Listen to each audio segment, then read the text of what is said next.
আমি রেজিনা খাতুন। আমার গ্রাম হচ্ছে খাগড়ামুড়ি পূর্ব শেখপাড়া। আমি আমার হাঁটা চলার অসুবিধা আছে। আমি 5 বছর গ্রাম থেকে বাচ্চাদের নিয়ে আসছি।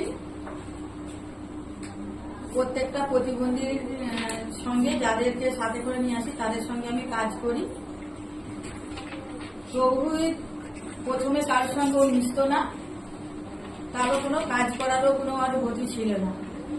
দীর্ঘ বছর ওর সঙ্গে কাজ করে করে দেখাতে ও এখন অনেক কাজ শিখে ফেলেছে। ও নিজে মালা গাঁথতে পারে,